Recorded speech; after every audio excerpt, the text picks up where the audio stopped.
Welcome back to Sefton Motors. We've got a Piston Tech Talk for you this morning, taking you from the body right off the printer here, almost to the final Melvin. Looks like something like this. Well, this is not finalized, but this is in rough form. And we're talking about the component on the left-hand side here of the screen. That's the piston. Let's get started. Sefton Motors. We have a quick tech talk for you today on the piston in our Melvin Heat engine generator, the universal generator. Get it hot and watch it run. Any kind of heat source, propane, natural gas, wood, concentrated solar, you name it. Get it hot and it'll run. Generate you some electricity. All right. When we first started with the Melvin, we first made our piston out of cast aluminum. And although that makes a nice piston, very heavy. That piston right there is about 10 pounds. We then shifted gears a little bit on the piston. We went with a 3D printed piston. And that's what you're seeing over here. These are the printed bodies of our piston. The piston is about 9.5 inches in diameter and about 6 inches in depth. Now we use PETG for that piston body, and it prints up very nicely. It takes about 28 hours or so to print. It's not a solid print. There is about 40% infill in here. And then once that's done, we go ahead and coat it with epoxy because the 3D printed part is very breathable. A lot of porosity. Air just flows right through it. So we have to seal that up, and so we go ahead and coat that with epoxy. Once that's done, once we have the body, then we start going into the other components that make up what I call maybe a composite piston. And we'll take a face, aluminum face, and we'll put that on the body of the piston. Something like that. And we'll take an aluminum rear cover and put that on the back. So we have a face in there, and we have a rear cover there, right? And then those two faces are connected by a strut that goes through the 3D printed body. And the reason for that is it allows us to create a constant force on that 3D printed body, regardless of whether the cycle is in pressure or vacuum. Either way, we have still a compressive force on the layers of the 3D printed body, right?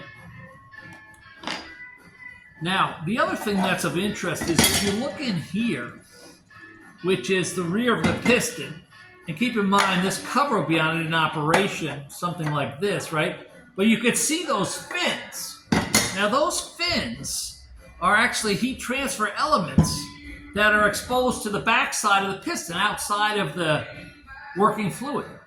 So we have this nice heat sink that actually transfers the heat outside of the working compartment. So the piston becomes an active element in the heat transfer within the system, in the cooling part of the system. And as that's moving back and forth, you can imagine the cooling effect is rather significant on all that area that we have in there. Right? That's a good bit of area. All right, so now we've put the cover on, we've put the rear face on, and in the rear face, you know, the rod for the displacer, it's a beta engine that we have here, so the rod for the displacer goes through this rear face.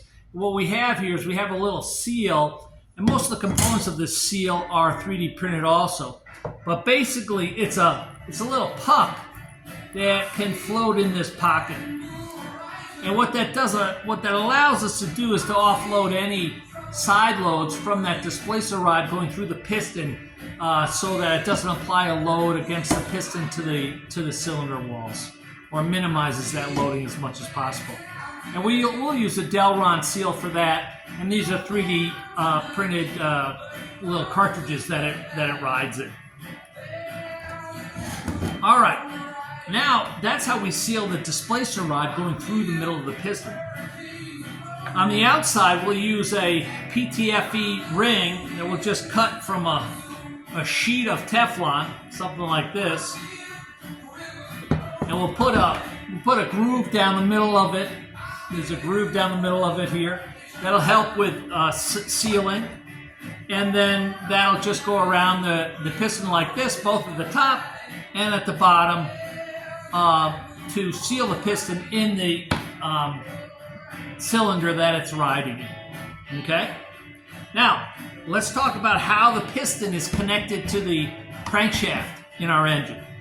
We'll use a wrist pin, aluminum wrist pin, that's threaded, and we have threaded opening, a threaded hole here that the wrist pin fits into, right?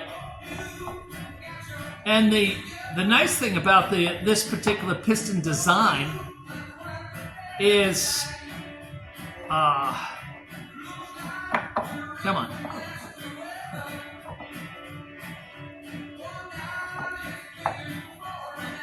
The nice thing about this design is, if you can see right there, there's the inner wall and the outer wall, and that wrist pin picks up both the outer wall and the inner wall, so it gives a very good structural load distribution for the connecting rod. So here's the connecting rod, a simple piece of aluminum with a bearing on it, and that will go right in to this wrist pin, and that wrist pin will pick up that outer piece of the piston and the inner piece. So you can see there the load is shared by both the outer wall and the inner wall of the piston, which is a nice design feature. So it's way over designed for the load that this engine sees. All right, once we've got that all set up, the last thing we'll do is we'll take what we call the crown, and we'll put the crown right on top of the piston. And we'll actually offset it by maybe 1/8 of an inch, maybe a little less, right on top, and it just gives us some added surface area to condition the working fluid as it comes from that hot zone into the cold zone. And lo and behold, that's our piston. We'll get this sealed up. We do use silicone to seal between the faces and the body, and also with the rings. We'll get this assembled, and we'll show you the final assembly when that's complete. All right, let's continue on with a couple more comments about our piston assembly. We've taken the rear cover, goes on the back of the piston, and we've completed by putting in the floating seal, which is a Delron seal that runs against the aluminum displacer rod. And then we've installed what we call as our active heat transfer device. Now, this device is in the piston, but yet it's connected to the displacer. You might say, oh, it's a spring. Actually, the spring function is a secondary purpose of this device. The primary purpose is as a cooling and heating element.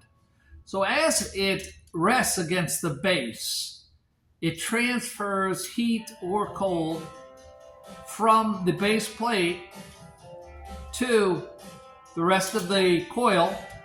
That coil is extended. It acts like an immersion heater or cooler into the void, which is the center of the void of the working fluid, which is the hardest part to heat and cool,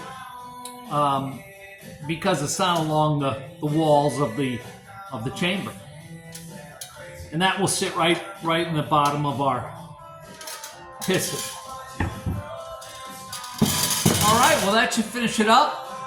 It's not going to stay white for long, but I thought I'd get it on camera while it's nice and clean. And here's the final piston assembly. You can see it has the crown on, attached to the faceplate for thermal transfer and added heat coverage. Inside, you can see we've got our active heat transfer element, along with the displacer seal, a Delron displacer seal that floats in a pocket. We've got our integrated wrist pin for our connecting rods. We've got our built-in integrated ring spring for keeping the springs against the cylinder. We've got our rear face for added heat transfer along with our fins. Probably not quite as much as a thermal mass for the cold end, but very close to the aluminum cast cylinder and half the weight. Total assembly, about 5 pounds. Aluminum cast was about 10 and a half pounds. All right, that's it for our piston assembly. We'll talk to you on the next Tech Talk. Here we go. Let's remember, get hot and run. Nothing goes in, nothing comes out. Any kind of fuel, just heat it up and watch it run. Heat it up, generate that juice. We'll talk to you on the other side. Better speed than yesterday. Much better.